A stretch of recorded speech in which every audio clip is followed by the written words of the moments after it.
বাংলাদেশে প্রতিদিন ঘটে যাওয়া গুরুত্বপূর্ণ ঘটনা ও সাম্প্রতিক নানা তথ্য নিয়ে আলোচনা ও বিশ্লেষণে টিভিএন 24 নিউজ নেটওয়ার্কের নিয়মিত আয়োজন আলোচনায় বাংলাদেশ অনুষ্ঠানে দর্শক আপনাদের স্বাগত জানাচ্ছি। আমি আশফাক আহমেদ। আজকের অনুষ্ঠানে অতিথি হিসেবে আমাদের সাথে যুক্ত আছেন সঞ্জয় দে রিপন, সহকারী অধ্যাপক, ঢাকা বিশ্ববিদ্যালয়, এবং আমাদের সাথে আরও যুক্ত হবেন অ্যাডভোকেট জায়েদ বিন নাসের, কেন্দ্রীয় সদস্য, জাতীয় নাগরিক পার্টি। আপনাদের স্বাগত জানাচ্ছি আলোচনায় বাংলাদেশ অনুষ্ঠানে। সঞ্জয় দে রিপন, আমি আলোচনা শুরু করার আগে কয়েকটি তথ্য একটু তুলে ধরতে চাই দর্শকদের উদ্দেশ্যে। প্রথমে যে তথ্যটি তা হচ্ছে, আন্তর্জাতিক অপরাধ ট্রাইব্যুনালে বিচার কার্য সম্পন্ন না হওয়া পর্যন্ত বাংলাদেশ আওয়ামী লীগ এবং এর সকল অঙ্গ সংগঠন, সহযোগী ও ভ্রাতৃপ্রতিম সংগঠনের কার্যক্রম নিষিদ্ধ করে প্রজ্ঞাপন জারি করা হয়েছে। সোমবার স্বরাষ্ট্র মন্ত্রণালয়ের সিনিয়র সচিব নাসিমুল গনি স্বাক্ষরিত এই প্রজ্ঞাপনে বলা হয়, বাংলাদেশ আওয়ামী লীগ এবং এর সকল অঙ্গ সংগঠন, সহযোগী সংগঠন ও ভ্রাতৃপ্রতিম সংগঠন কর্তৃক যে কোনো ধরনের প্রকাশনা, গণমাধ্যম, অনলাইন ও সামাজিক যোগাযোগ মাধ্যমে যে কোনো ধরনের প্রচারণা, মিছিল, সভা, সমাবেশ, সম্মেলন আয়োজন সহ যাবতীয় কর্মকাণ্ড নিষিদ্ধ ঘোষণা করেছে সরকার। এরপর যে তথ্যটি তা হচ্ছে, জুলাই আগস্টে সংগঠিত মানবতা বিরোধী অপরাধের অভিযোগে শেখ হাসিনার বিরুদ্ধে দেয়া তদন্ত প্রতিবেদনে 5টি অভিযোগ আনা হয়েছে। ট্রাইব্যুনালের তদন্ত সংস্থা চিফ প্রসিকিউটর মোহাম্মদ তাজুল ইসলামের কাছে তদন্ত প্রতিবেদন দাখিল করেছে। তদন্ত প্রতিবেদন দাখিল পরবর্তী সংবাদ সম্মেলনে এই বিষয়ে চিফ প্রসিকিউটর সাংবাদিকদের বলেন, জুলাই বিপ্লবের সময় সংঘটিত মানবতা বিরোধী অপরাধের অভিযোগে তদন্তপূর্বক আন্তর্জাতিক অপরাধ ট্রাইব্যুনালের তদন্ত সংস্থা অপরাধের মাস্টারমাইন্ড শেখ হাসিনা সহ 3 জনের বিরুদ্ধে একটি তদন্ত প্রতিবেদন চিফ প্রসিকিউটর বরাবর দাখিল করেছেন। সেখানে মোট 3 জনকে আসামি করা হচ্ছে। সেই 3 জন হলেন শেখ হাসিনা, সাবেক স্বরাষ্ট্রমন্ত্রী আসাদুজ্জামান খান কামাল ও সাবেক আইজিপি চৌধুরী আবদুল্লাহ আল মামুন। আরেকটি তথ্য তা হচ্ছে, আওয়ামী লীগ নিষিদ্ধের দাবিতে শাহবাগের মিছিল সমাবেশের প্রসঙ্গে বিএনপির স্থায়ী কমিটির সদস্য মির্জা আব্বাস বলেছেন, কোন দাবিতে মিছিল মিটিং হলো? আওয়ামী লীগ নিষিদ্ধের দাবিতে। তো আওয়ামী লীগ নিষিদ্ধ করতে না করছে কে? খুব বলা হয়েছিল বিএনপি নাকি আওয়ামী লীগকে পুনর্বাসনের চেষ্টা করছে। বিএনপির কি ঠেকা পড়ে গেছে ভাই? বিএনপির নেতাকর্মীরা 17 বছর বাড়িতে ঘুমাতে পারে নাই, আমাদের জীবন থেকে 17 বছর কেড়ে নেওয়া হয়েছে। বিএনপির সিনিয়র নেতৃবৃন্দ সহ আমিও আওয়ামী লীগ নিষিদ্ধের বিষয়ে একাধিকবার স্পষ্ট বক্তব্য দিয়েছি। মির্জা আব্বাস আরও বলেন, আমার মনে হয় আমরা দেশীয় শাসনে নেই, আমরা ঔপনিবেশিক শোষণের মধ্যে আছি। ইচ্ছা করলেই কেন আমরা সেন্ট মার্টিন যেতে পারি না? কেন আমরা সাজেক যেতে পারবো না? কেন আমরা বাঘাইছড়ি যেতে পারবো না? আমি সরকারের কাছে জানতে চাই, আমরা কি পরাধীন কোনো দেশে বাস করছি কিনা? আমি সরকারের কাছে স্পষ্ট উত্তর জানতে চাই। এসব নিয়ে এনসিপি কেন কথা বলছে না? এবং সবশেষ আরেকটি তথ্য তা হচ্ছে, আওয়ামী লীগকে নিষিদ্ধ করার দাবিতে রাজধানীর শাহবাগে সাম্প্রতিক আন্দোলনে দেয়া কিছু স্লোগান এবং জাতীয় সঙ্গীত থামিয়ে দেওয়ার চেষ্টার ঘটনা নিয়ে রাজনৈতিক অঙ্গনে বিতর্ক চলছে। এর জবাবে জাতীয় নাগরিক পার্টি বলছে, তাদের কোনো সদস্য এই জনপদের মানুষের সংগ্রাম ও ইতিহাস বিরোধী কোনো স্লোগান দেননি। সোমবার গণমাধ্যমে পাঠানো এক বিজ্ঞপ্তিতে এই কথা বলেছে এনসিপি। একই সঙ্গে দলটি আশা করে, যারা 1971 সালে এই জনপদের মানুষের জনযুদ্ধের বিরুদ্ধে অবস্থান নিয়েছিল, তারা জাতির সামনে তাদের সুস্পষ্ট রাজনৈতিক অবস্থান ব্যাখ্যা করবে। এই ছিল কিছু তথ্য। আমি সঞ্জয় দে রিপন আপনার কাছে আসি, যে বিষয়গুলো নিয়ে আলোচনা করব। আওয়ামী লীগের এই যে নিষেধাজ্ঞার যে বিষয়টি, এই বিষয়ে আপনার প্রতিক্রিয়া একটু জানতে চাই সংক্ষেপে। ধন্যবাদ আশফাক ভাই। প্রথমে আমি যে কথাটি বলতে চাই, এই দেশটি আমার, এই দেশের স্বাধীনতা এবং সার্বভৌমত্বের প্রতি শ্রদ্ধা রেখে আমি জাতীয় সঙ্গীত আমার সোনার বাংলা আমি তোমায় ভালোবাসি, বাংলাদেশের প্রত্যেকটি মানুষের আবেগ আকাঙ্ক্ষার যে গান আমাদের জাতীয় সঙ্গীত, এই জাতীয় সঙ্গীতকে আমরা লালন করে আসছি এবং এই জাতীয় সঙ্গীতটি কিন্তু আমাদের ইতিহাসের সাথে মিশে গেছে। অর্থাৎ এই জাতীয় সঙ্গীত না রাখার পক্ষে যারা কথা বলেন, আমি মনে করি তারা আমাদের ইতিহাসকে লালন করেন না। আমি প্রথমেই জোর দাবি জানাচ্ছি যে আমি জাতীয় সঙ্গীতের লালন করা একজন মানুষ এবং এই জাতীয় সঙ্গীতের বাংলাদেশ এবং এই বাংলাদেশটি মুক্তিযুদ্ধের বাংলাদেশ। একটি বিষয় আমার নজরে এসেছে যে মুক্তিযুদ্ধ এবং জনযুদ্ধ এই দুইয়ের মধ্যে, অর্থাৎ শব্দগত যে পার্থক্যটি তুলে ধরা হয়েছে, এইখানে এর কি পেছনে কোনো কারণ রয়েছে কিনা? কারণ একটি জাতি গোষ্ঠীর ভৌগোলিক সীমারেখা মধ্যে তাদের স্বাধীনতা প্রতিষ্ঠা করা এবং নিশ্চিতভাবে এটা তাদের যে মানবিক এবং স্বাধীনতাকামী মানুষের যে মুক্তির লড়াই, সেই মুক্তির লড়াই, আমাদের মুক্তিযুদ্ধ, এই নামটি আমরা পরিবর্তন করতে চাই না। সর্বস্তরের মানুষ এই মুক্তিযুদ্ধে অংশগ্রহণ করেছে বলেই ঐতিহাসিক যে শব্দ পরিচয়, সেই শব্দ পরিচয় থেকেও আমরা দূরে সরে আসতে চাই না।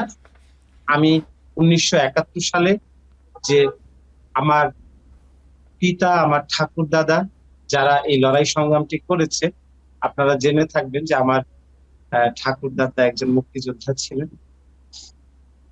আমার বাবাও মুক্তিযুদ্ধের সময় নানান ভাবে অংশীদারিত্ব রয়েছে। সুতরাং আমি এই যে মুক্তিযুদ্ধ, এই শব্দটাকেই লালন করতে চাই। আমি ভিন্ন শব্দ দ্বারা এইটার পরিচয় বহন করতে চাই না। আমি জাতীয় সঙ্গীত লালন করি এবং এইটাই জারি থাকবে হাজার বছর ধরে বাংলাদেশের মানুষের হৃদয়ে। এইটাই আমি চাই। সঞ্জয় রিপন, আমি একটু প্রশ্ন রাখি আপনার কাছে, যে এই বিষয়ে বলছিলাম, এনসিপি বলছে যে এই যে শাহবাগে আন্দোলনের সময় যে স্লোগান, বেশ কিছু স্লোগান দেওয়া হয়েছে, এখানে জাতীয় সঙ্গীতকে থামিয়ে দেওয়ার চেষ্টা করা হয়েছে। জাতীয় সঙ্গীত গাইতে চাইছিলেন কয়জন, তখন কিছু লোক, আমরা ভিডিওতেও যেটা দেখেছি, যে থামিয়ে দেওয়ার চেষ্টা করেন। জাতীয় সঙ্গীত গাইতে বাধা দিতে চায় কারা আসলে আপনার মনে হয়? বিষয়টি তো মানে নানান ভাবেই সকলের কাছে পরিষ্কার। আসলে মুক্তিযুদ্ধ ইতিহাসের সাথে যাদের সম্পৃক্ততা নেই, মুক্তিযুদ্ধের ইতিহাসকে যারা লালন করে না বা করতে চায় না, সেই গোষ্ঠীরই অংশ যারা জাতীয় সঙ্গীতকে মানে অবজ্ঞা করতে চায়। কিন্তু আমরা ব্যর্থহীন ভাবে বলতে চাই, আপনারা যারাই জাতীয় সঙ্গীতকে অবমাননা করতে চান, আপনারা যারাই জাতীয় সঙ্গীতের বিপক্ষে দাঁড়াবেন, ইতিহাস আপনাদেরকে মনে রাখবে।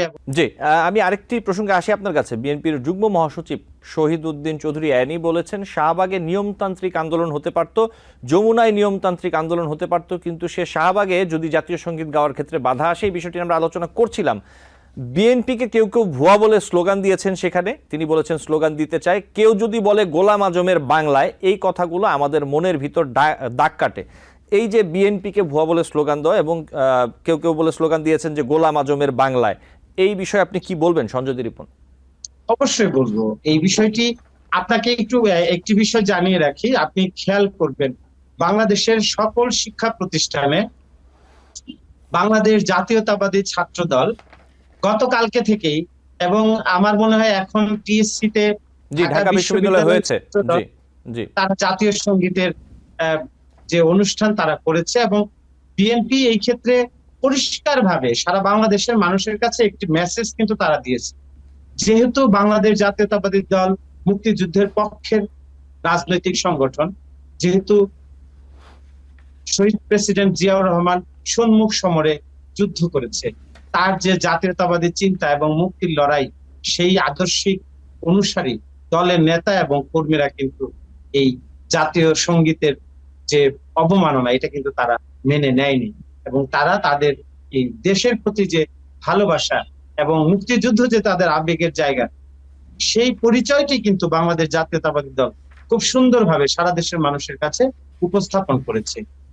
এখন একটি বিষয় আমাদেরকে বুঝে নিতে হবে, যে স্লোগানের কথা আপনি বললেন, যে অমুকের বাংলায়, নামগুলি আমরা ওইভাবে নিতেও চাই না,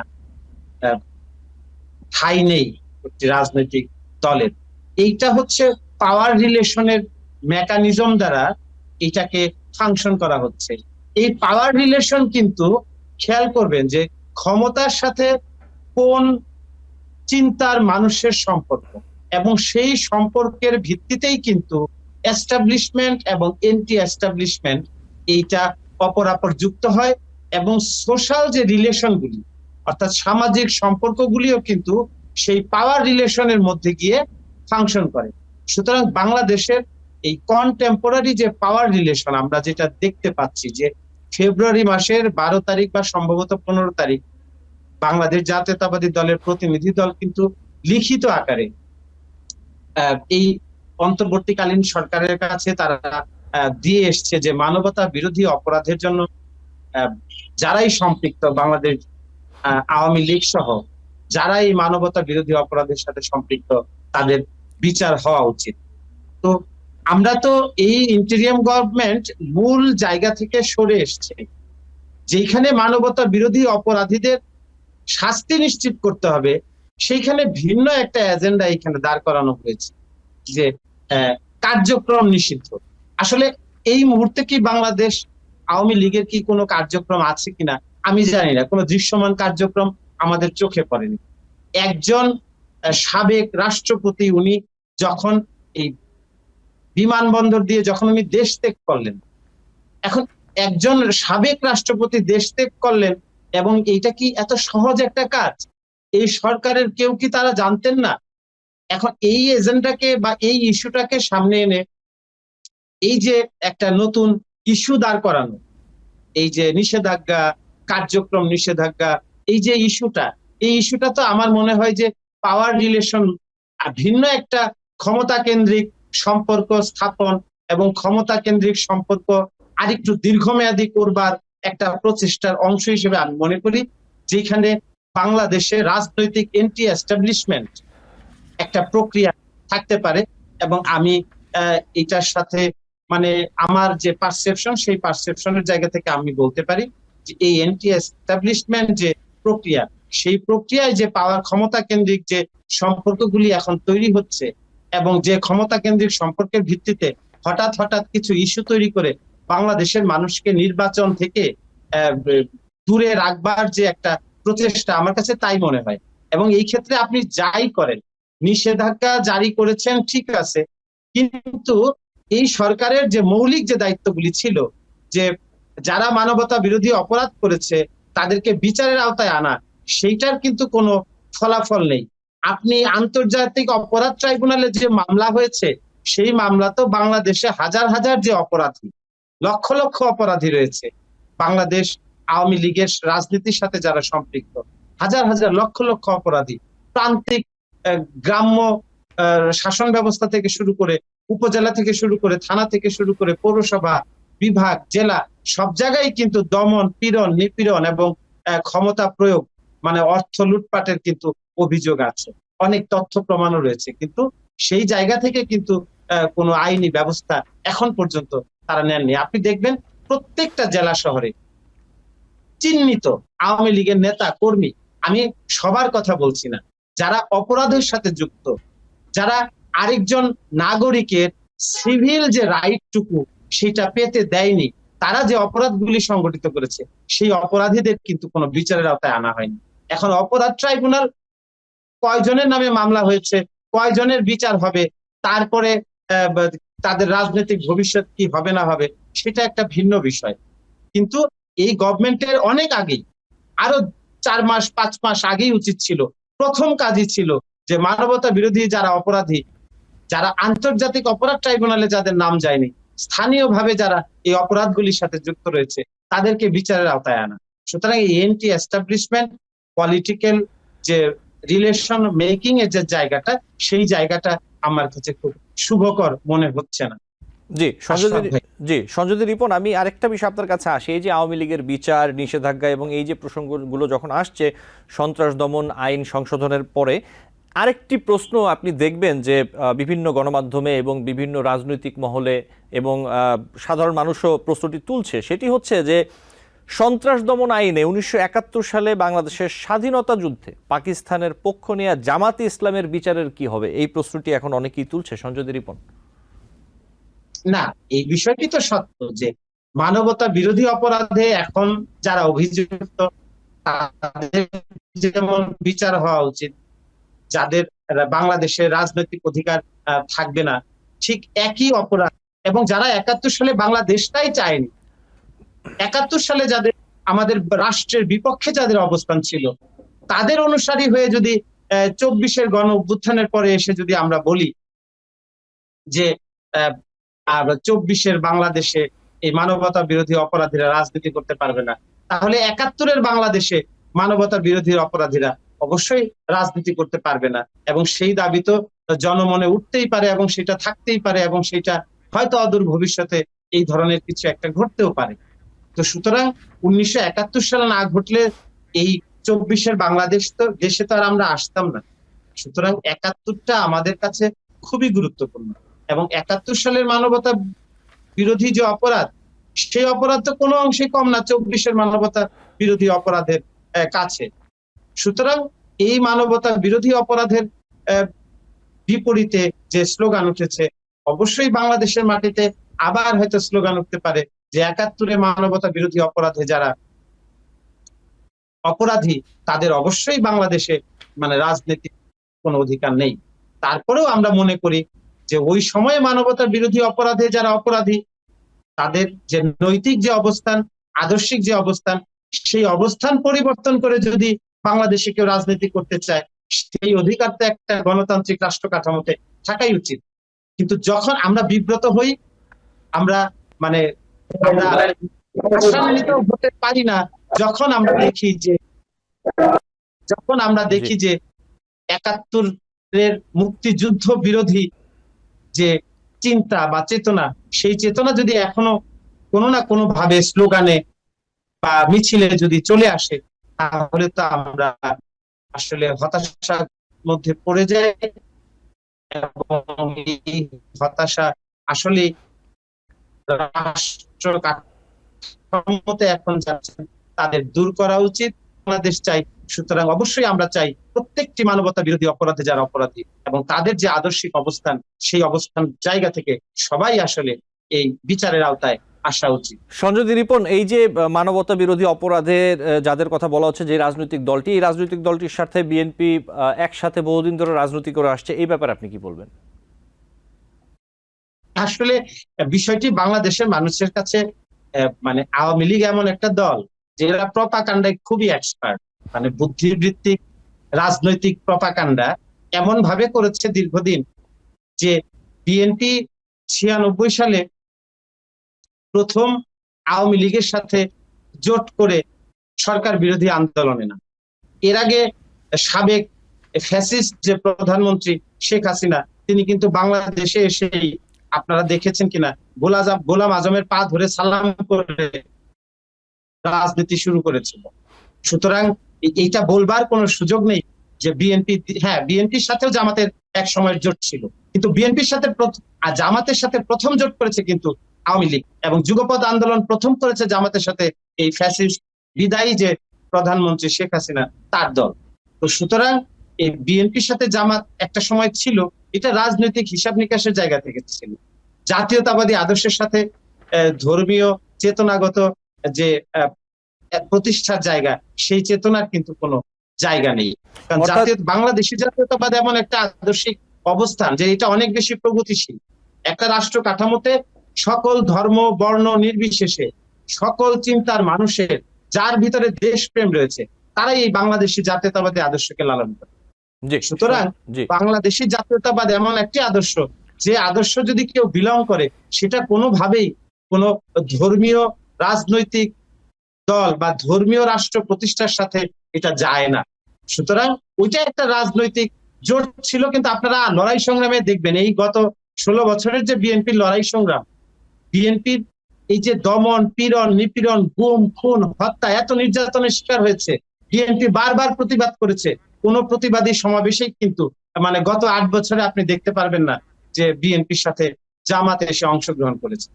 সুতরাং এইটা একটা আওয়ামী প্রপাগান্ডার অংশ যে বিএনপির সাথে জামাতের একটা ইন্টার রিলেশনশিপ আছে। এগুলি ভুল তথ্য, এগুলি আসলে সাংগঠনিক কাঠামোর মধ্যে এই সম্পর্কটি নেই। জি, সঞ্জয় রিপন, আপনাকে ধন্যবাদ। আমাকে একটি বিরতি নিতে হবে। আমাদের সাথে যুক্ত হয়েছেন অ্যাডভোকেট জায়েদ বিন নাসের। জায়েদ বিন নাসের, আপনিও থাকবেন আমাদের সাথে। একটি বিরতি নিয়ে ফিরে আপনাদের সাথে আলোচনা চালিয়ে যাব। দর্শক, আলোচনায় বাংলাদেশ অনুষ্ঠানে নিচ্ছি ছোট্ট একটি বিরতি, সাথে থাকবেন।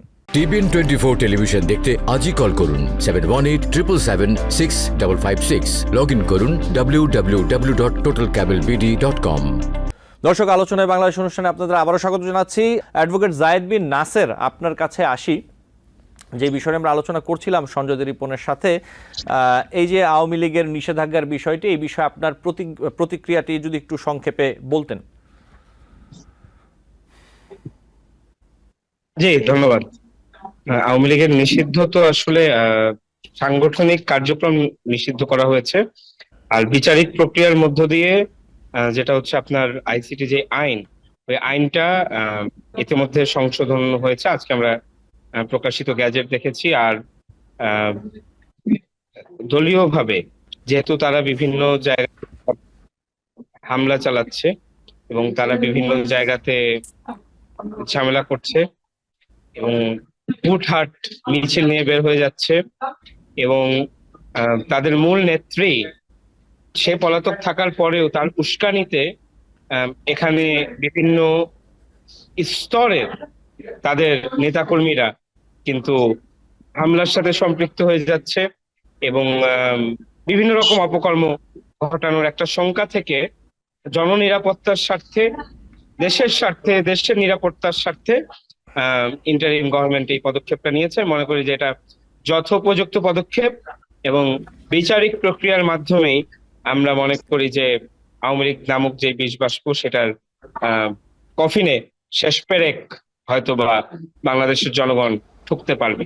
জি, অ্যাডভোকেট জাহিদ বিন নাসের, আমি আরেকটি বিষয় আসি। এনসিপির আশা ৭১-এ যারা জনযুদ্ধের বিরুদ্ধে ছিল তারা অবস্থান ব্যাখ্যা করবে। এখন প্রশ্ন উঠছে, সন্ত্রাস দমন আইনে ১৯৭১ সালে বাংলাদেশের স্বাধীনতা যুদ্ধে পাকিস্তানের পক্ষ নিয়ে জামাত ইসলামীর বিচারের কি হবে, কি বলবেন এই ব্যাপারে? বিএনপির আশা, আমরা আজকে স্টেটমেন্ট প্রকাশ করেছি।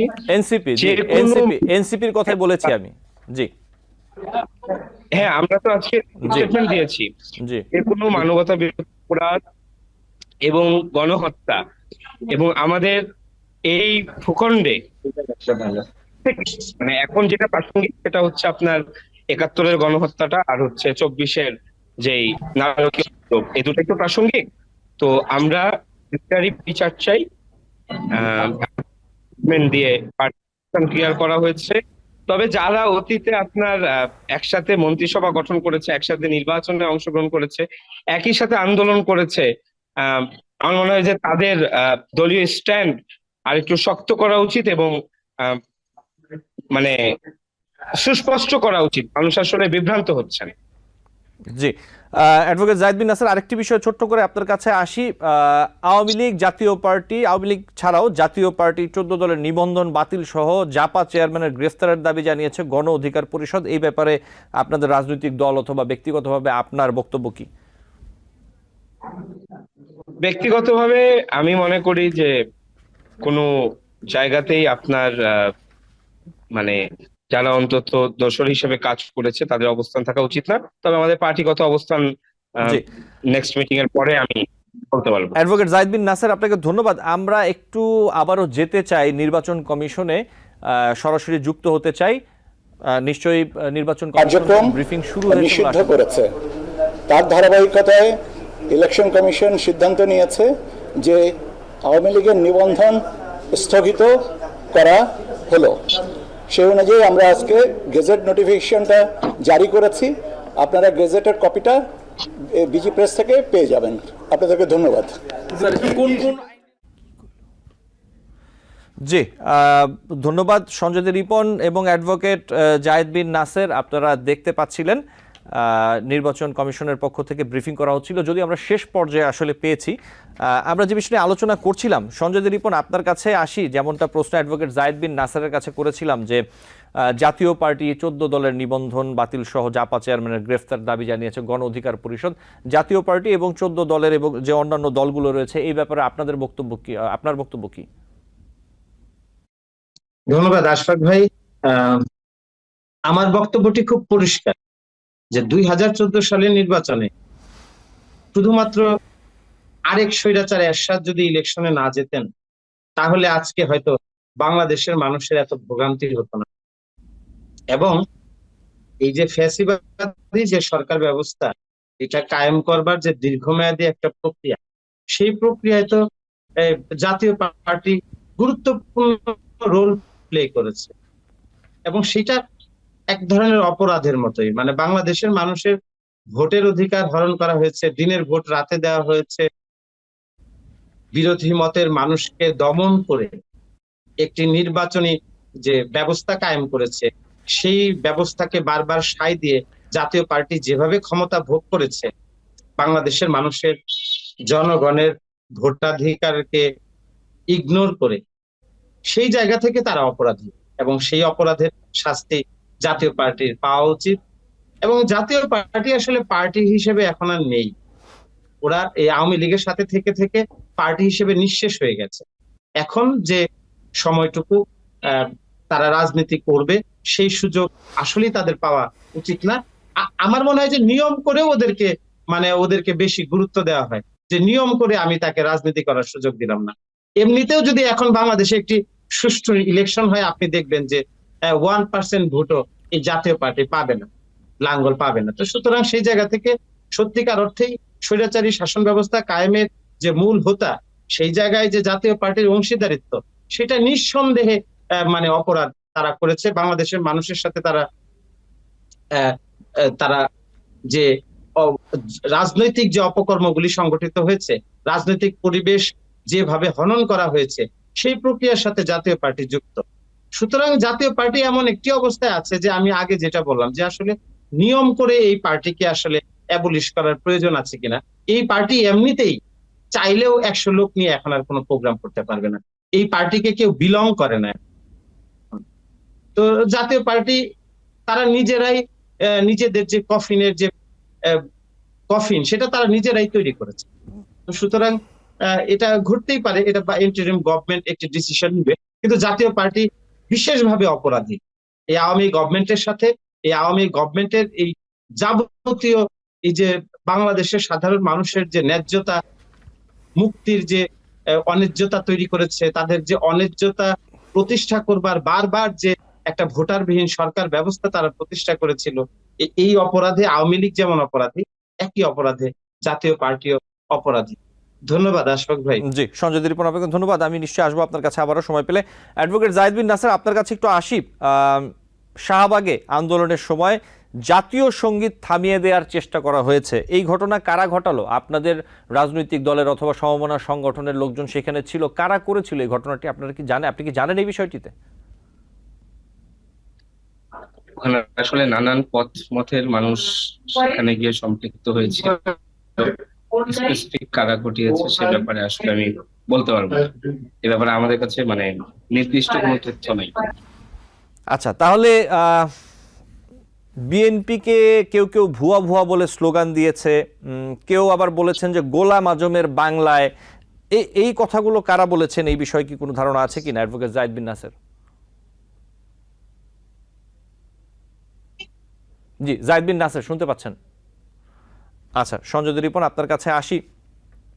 জাহিদ বিন নাসেরের সংযোগে নিশ্চয়ই কোনো সমস্যা হয়েছে, ঠিক হয়ে যাবে আশা করি। যে বিষয়টি নিয়ে কথা বলছিলাম, এই যে 14 জন। জি, জাহিদ বিন নাসের শুনতে পাচ্ছেন?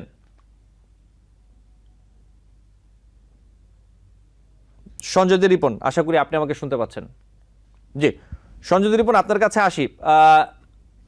এনসিপি সহ বিভিন্ন জি বিভিন্ন রাজনৈতিক দল এনসিপির থেকে আমরা বিভিন্ন জন বলেছেন এবং অভিযোগ করছেন যে আওয়ামী লীগ নিষিদ্ধের দাবিতে বিএনপিকে আসলে মাঠে খুব একটা সক্রিয় দেখা যায়নি, কিন্তু পরবর্তীতে বিএনপি দাবি করছে যে না, মির্জা ফখরুল ইসলাম আলমগীর বলেছেন যে আগেই চিঠি দেওয়া হয়েছে এই বিষয়ে প্রধান উপদেষ্টার কাছে, তারা আসলে ক্রেডিট নিতে চাচ্ছেন এই বিষয়টিতে।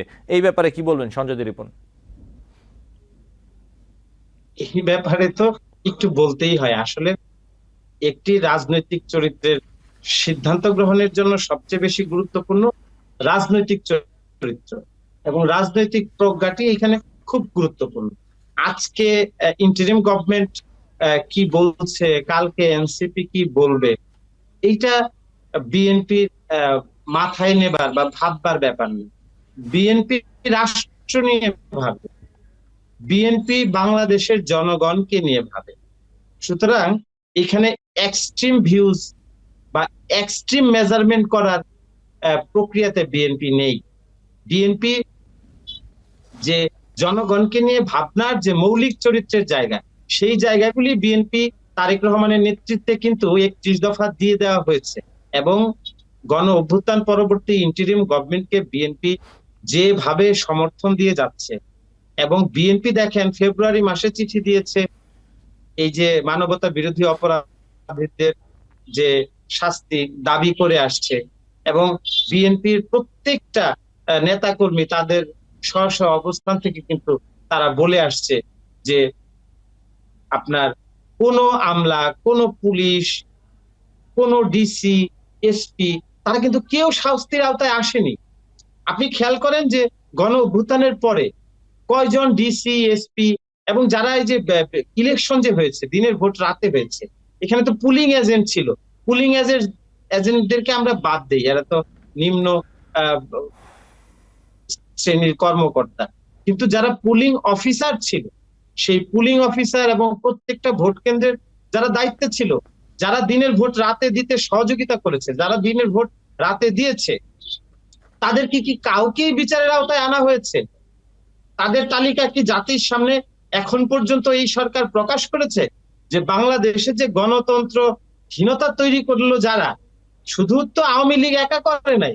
আওয়ামী লীগের নেতারা হারিয়ে গেছে, আওয়ামী লীগের কর্মীরা হয়তো লুকিয়ে আছে, কিন্তু যারা মূল কাজটা করলো, যারা দিনের ভোট রাতে দিল, যারা বিএনপির নেতা কর্মীদেরকে বাড়ি থেকে ধরে ধরে নিয়ে ইলেকশনে অনুপস্থিত রাখলো, নির্বাচনের পরিস্থিতি যারা তৈরি করতে দেয়নি, তাদের কি কারো বিচারের আওতায় আনা হয়েছে?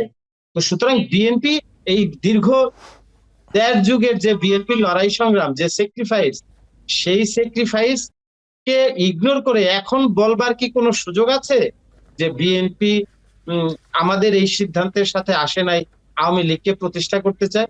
আওয়ামী লীগের সবচেয়ে নির্যাতনের শিকার হচ্ছে বিএনপি। জি, আওয়ামী সঞ্জয় লীগ রিপন, সবচেয়ে বেশি নিপীড়ন করেছে বিএনপি। সঞ্জয় রিপন, আমাকে যদি একটু অনুমতি দেন। বলা নিজের ক্ষমতাকে, জি, আমাকে যদি একটু অনুমতি দেন, আমরা আবার জি, একটু জি, please। নির্বাচন কমিশনে যেতে চাই। এই মুহূর্তে ইসিতে আছেন আমাদের সহকর্মী সুলাইমান অবশ্যই। কবির। সবশেষ খবর জানতে আমরা তার কাছে চলে যাচ্ছি। স্বরাষ্ট্র মন্ত্রণালয় থেকে যে প্রজ্ঞাপন জারি করা হয়েছিল আওয়ামী লীগের সকল রাজনৈতিক কার্যক্রম নিষিদ্ধের, সেই প্রজ্ঞাপনের আলোকেই কিন্তু আওয়ামী লীগের যে নিবন্ধন, রাজনৈতিক নিবন্ধন অর্থাৎ নির্বাচন কমিশনের যে নিবন্ধন, সেটি স্থগিত করার সিদ্ধান্ত নিয়েছে নির্বাচন কমিশন। সেই দুপুর থেকে এই রাত প্রায় 10টা পর্যন্ত দীর্ঘ বৈঠক শেষে কিছুক্ষণ আগে নির্বাচন কমিশনের সিনিয়র সচিব আক্তার আহমেদ তিনি গণমাধ্যমকে জানিয়েছেন যে স্বরাষ্ট্র মন্ত্রণালয়ের ওই প্রজ্ঞাপনের আলোকেই আওয়ামী লীগের যে নিবন্ধন রয়েছে সেটি স্থগিত থাকবে। তাকে গণমাধ্যমের পক্ষ থেকে বা সাংবাদিকটা প্রশ্ন আমরা করেছিলাম যে কোন আইনের আলোকে আওয়ামী লীগের এই যে নিবন্ধন সেটি স্থগিত করা হলো, তবে তিনি যেটি জানিয়েছেন যে কোনো আইনের আলোকে এটি স্থগিত করা হয়নি, বরং সরকারিভাবে যে প্রজ্ঞাপন জারি করা হয়েছে সেই প্রজ্ঞাপনের আলোকে এই সিদ্ধান্ত নিয়েছে নির্বাচন কমিশন। একটি বিষয় জানিয়ে রাখি যে বাংলাদেশে কোনো রাজনৈতিক দলের নিবন্ধন যদি বাতিল করতে হয় সেক্ষেত্রে দুটি পদ্ধতি রয়েছে।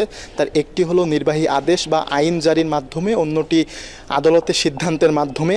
যদি আদালতের রায়ের মাধ্যমে যদি কোনো নিবন্ধন বাতিল করা হয়, তবে এক্ষেত্রে কিন্তু এই দুটির কোনোটি করা হয়নি এবং সেই প্রশ্নটি নির্বাচন কমিশনের সিনিয়র সচিব যিনি ব্রিফিং দিয়েছিলেন তাকে জিজ্ঞাসা করা হয়েছিল, তবে তিনি জানিয়েছেন যে কোনো আইন নয়, বরং সরকার যে প্রজ্ঞাপন জারি করেছে আওয়ামী লীগের সকল রাজনৈতিক কার্যক্রম বন্ধের, সেই প্রজ্ঞাপনের আলোকেই এই সিদ্ধান্ত নিয়েছে নির্বাচন কমিশন। এবং আমরা আশা করেছিলাম যে প্রধান নির্বাচন কমিশনার নাসির উদ্দিন তিনি সাংবাদিকদের ব্রিফ করবেন, কিন্তু সিনিয়র সচিব আক্তার আহমেদ তিনি আসলে ব্রিফ করেছেন এবং খুব অল্প সময়েই তিনি ব্রিফটি শেষ করে দিয়েছেন, অর্থাৎ বিস্তারিত করে কিন্তু তিনি কিছুই জানাতে চাননি। এবং এই যে সিদ্ধান্ত, অর্থাৎ আওয়ামী লীগের নিবন্ধন বাতিলের যে সিদ্ধান্ত, এই সিদ্ধান্ত বাতিলের যে প্রজ্ঞাপন নির্বাচন কমিশন থেকে যে প্রজ্ঞাপনটি দেয়া হবে সেটি আগামীকাল বা পরশুর মধ্যে দেওয়া হবে এমনটি তিনি জানিয়েছেন।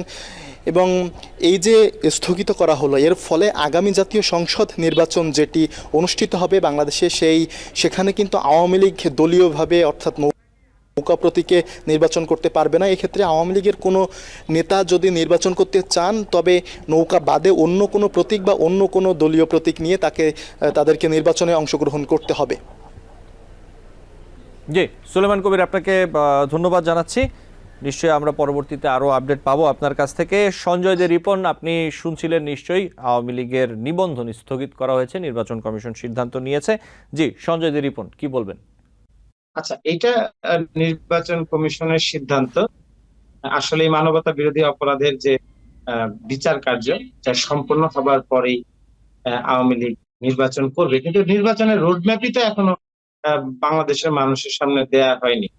তো সুতরাং এই বিষয়টি নির্বাচন কমিশন নিশ্চিত করুক বাংলাদেশের মানুষের আশা আকাঙ্ক্ষা। আমি যে জায়গাটাতে যেতে চাই যে এখন যে কথাটি আমি আগেও বললাম, পাওয়ার রিলেশন যে একটি পর্যায়ে আসছে এখন, আসলে এটা কিন্তু ডিপলিটিক্যালাইজেশনের দিকে যেন বাংলাদেশ না চলে যায়।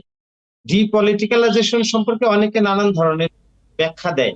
আমার কাছে মনে হয় যে এটা এক ধরনের shifting game of blame and responsibility, অর্থাৎ রাজনৈতিক দলের রাজনৈতিক আদর্শিক নেতাকর্মীদের যে দায়বদ্ধতা থাকে, সেই দায়বদ্ধতাগুলি। আমাদের অনুষ্ঠানের সময় আজকে শেষ। আমি আন্তরিকভাবে দুঃখিত, নিশ্চয়ই অন্যদিন আপনার সাথে আরও কথা হবে নানান বিষয় নিয়ে। অ্যাডভোকেট জাহিদ বিন নাসিরকে ধন্যবাদ জানাচ্ছি আজকে যুক্ত হওয়ার জন্য। দর্শক, আলোচনায় বাংলাদেশ অনুষ্ঠানে আজ এই পর্যন্তই। পরবর্তী অনুষ্ঠান দেখার আমন্ত্রণ জানিয়ে বিদায় নিচ্ছি।